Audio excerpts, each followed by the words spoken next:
What do you think is the way forward? I think the way forward is to have a fair and free election. Imran Khan's claiming that the U.S. was playing some sort of a nefarious role. Yes, we need an unconditional ceasefire.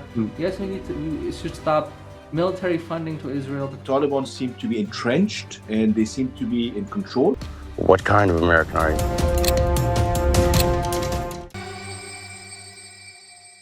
Assalamu alaikum, this is Moeed Pirzada. I'm returning back to this platform, this English channel, after a number of days. So before I move forward, before I go ahead, let me remind you and let me request you once again to join me on this channel, which I refer to as a journey. Before I go ahead and define the journey once again, let me make a small note of protest.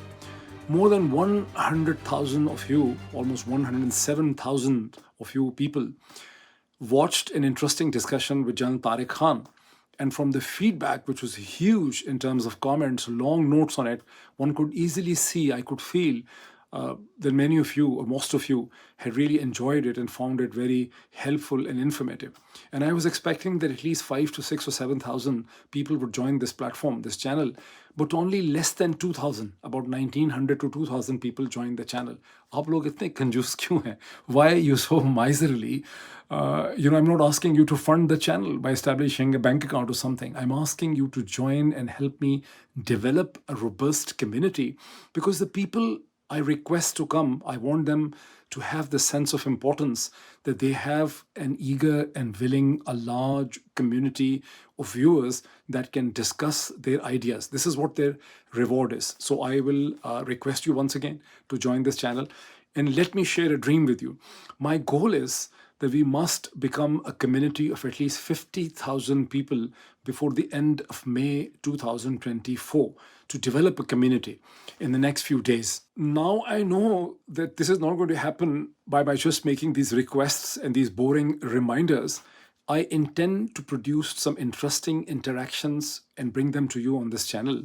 But before that, I go and explain what that interaction can be. Let me introduce an interesting idea. In my hand, you can see a book, Think and Grow Rich by Napoleon Hill. Think and Grow Rich by Napoleon Hill. Write down the name. More than 25 years ago, my late mother, gave me this book, and she said, you must read it. I mean, it's a must read and you'll really enjoy it. So I thought that looking at the name of this book, Think and Grow Rich, I mean, this has to be something about spiritual enrichment of the soul. So I, started reading this book with a very lazy mind. But then I realized that the book is not actually about the soul enrichment or spiritual enrichment. It's actually about making money in the dollar sense of it. And I was a little bit taken aback, a bit shocked, a bit disappointed, because the society in which we were growing in Pakistan, making money is not necessarily a spiritual idea.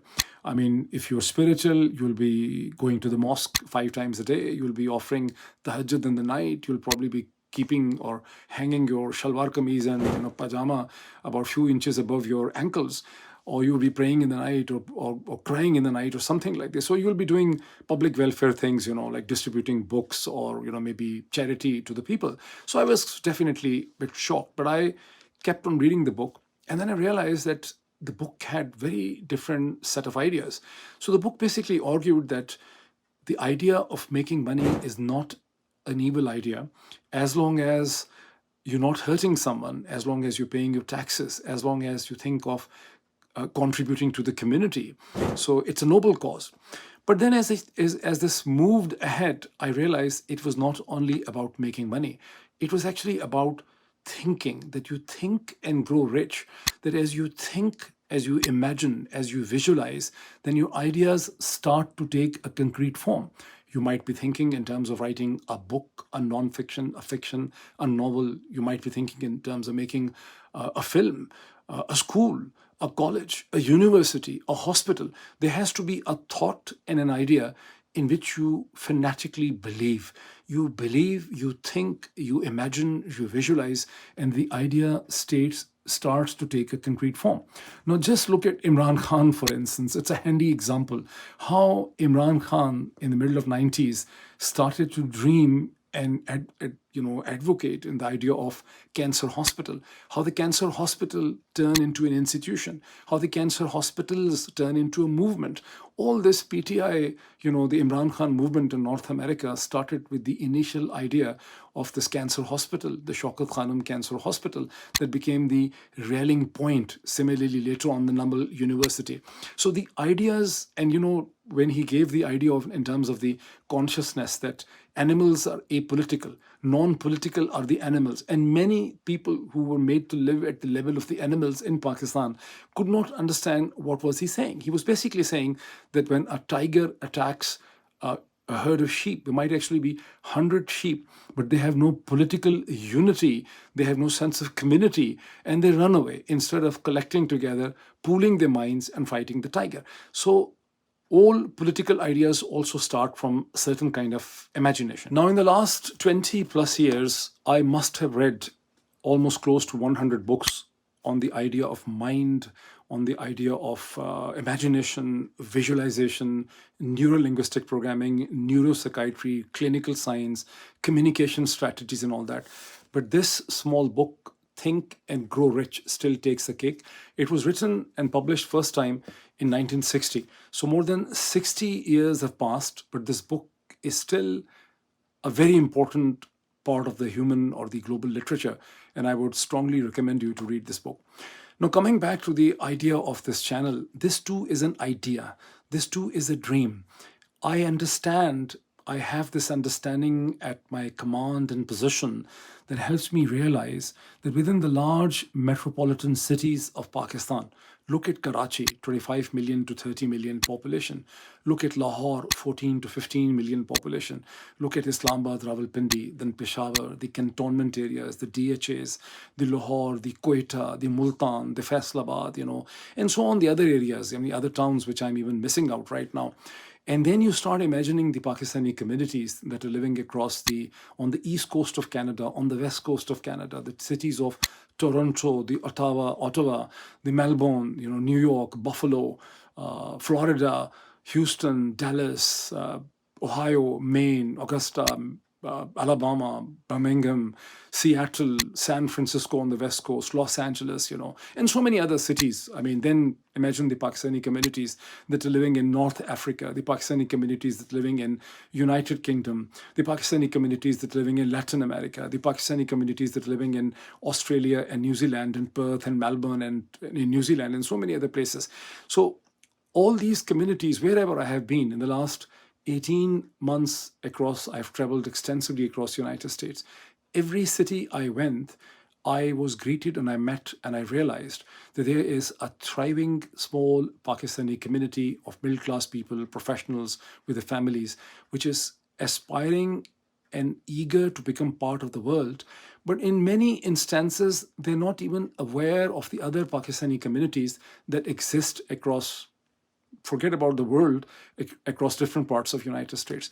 So one purpose of this channel is to make people realize that they're not alone, that they have different professional communities and people who are like them, who are advancing ahead, who are making progress in life. So there are two requests to help you implement that, visualization and dream into reality. Two requests.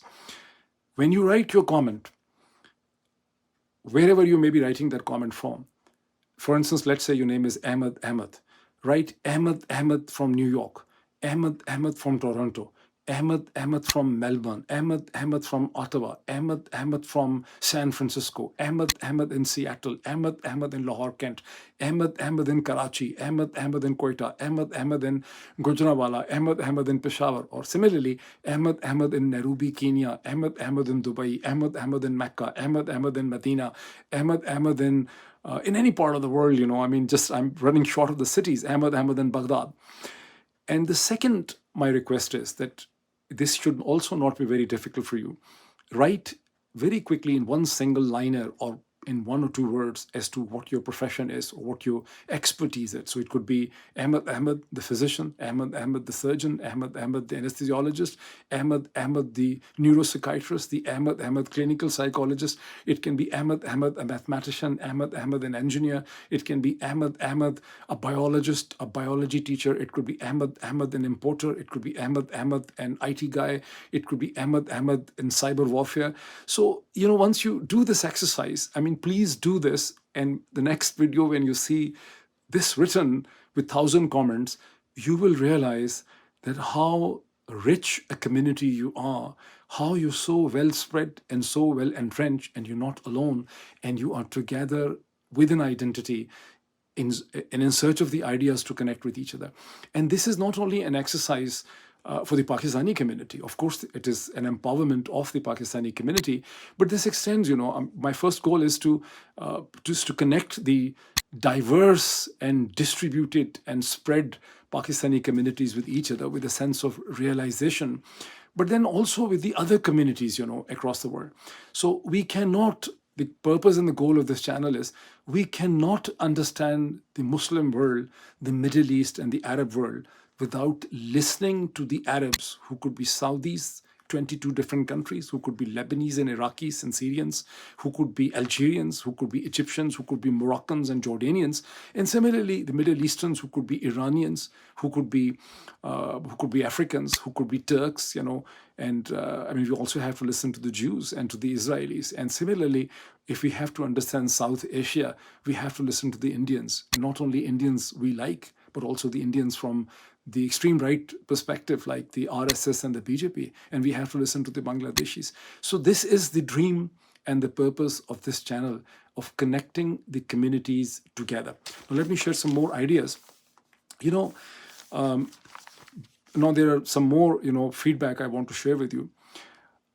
A very good video, I think one of the best two videos which I had worked very hard. One was in fact a video report on the journey of Imran Khan from a cricket celebrity to Murshid, which was the first video on this channel several months ago, which was watched by more than 100,000 people. Many have started calling him Murshid.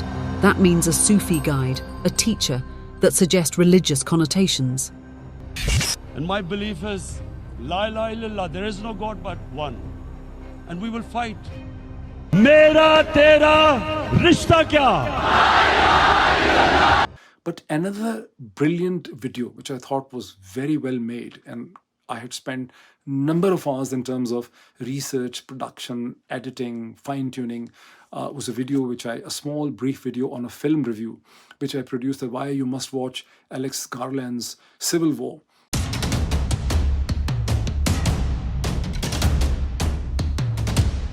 What kind of American are you?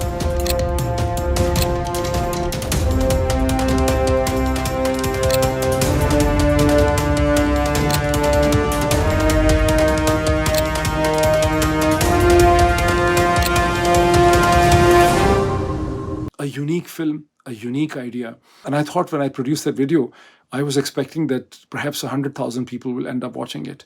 But 100,000, forget about 100,000, only 19,000 people watched it. Similarly, the in-depth discussion, which was titled Afghan Taliban, Pakistan, America, and India, and the challenge ahead, which was a discussion with Robert Grenier, the ex-CIA station chief in Islamabad, with Umar Samad, the former ex-Afghan ambassador and diplomat, and with Imtiaz Gul, the Pakistani journalist and think tanker. I was once again expecting it was that more than 100,000 people will end up watching it, just like 100,000 people watch the discussion with Tariq Khan. But only 33,000 people have watched it. Pakistan, the Pakistani government, the army, really understand the Taliban. Same way that in 2021, the idea and the plan was to not hand over to the Taliban exclusive. And this is what led us to believe that they are actually a proxy terrorist. This is also a barrier we have to cross, because when you invite these people, you have to give them a sense of eagerness and participation. This is my other request. But when you look at these videos, those people who have watched these videos on Afghanistan and the video on the Civil War film, and then my discussion with General Tariq Khan. We don't deserve to have nuclear weapons. Now, one of the easiest and the quickest way to do that, the best way to do it, and the cleanest way to do it is through economic hitmen. What do you think is the way forward? I think the way forward is to have a fair and free election. There is no state. So when you are violating human rights, when the people don't matter, when there is no law, when there is no morality, when there is no moral equation, there is no system which is there, then how can we stand up and look at another person in the face and tell him that, look, this is what our assets are, we're not going to give it up. Today we have got the worst passport in the world. Nobody wants the Pakistani to come in with discussion with Atif Karni, which was another very interesting discussion. Did you face very dangerous circumstances in Iraq?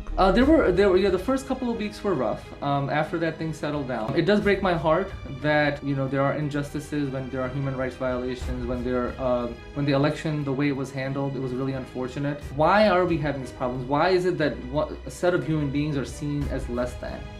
I'm sure that many of you might have felt the feeling of a journey. My goal is to spark and provoke and stimulate new lines of thinking and to challenge and question old ideas. When we learn new things, we often have to unlearn old things. And one example which I can give to you is that my first love in history reading was a Pakistani Urdu novelist, Naseem Hijazi. And the first books which I read, the first 2 or 3 books I read from Naseem Hijazi were Kaisar Kasra, Qafla Hijaz, and Akhri Shaitan. Now, Kaisar Kasra, as the name suggests, and Qafla Hijaz were the initial conflict and contest between the initial nascent idea of Islam with the Roman and Persian empires. And that was these 2 novels sparked my interest in the history of Rome and Persia and Islam. And then since then, I have been reading so much about it. And similarly, Akhri Shaitan was a very... And these 2 books, Kaisar Kasra and Qafla Hijaz, were actually the beginning of Islamic idea, the idea of Islam. And these were very inspiring with the idea of success and victory. But then I read Akhri Shaitan, which was perhaps my first book which I read, which was very painful because it was the defeat and the destruction of the Seljuk Muslim kingdom and empire at the hands of the Mongols, Genghis Khan and all that. So that sense of pain always stayed with me. Now, in terms of growth, I grew beyond Naseem Hijazi. As I started reading much better historiography written by British and American, especially the American authors, very well-researched books on the same era, on the Ottoman, the Seljuks and the Muslim history, I grew beyond this set of prejudices which Naseem Hijazi had given me. But in terms of inspiring me for the love of the history, Naseem Hijazi was my teacher. So this is what I refer to as, you have to unlearn old ideas and you have to absorb new ideas. So with this, I would then again, request you, let me come back to you and remember this thing, that we have to become a community of 50,000 people before the end of May 2024. So join me in this journey and wait for me for comeback. Thank you.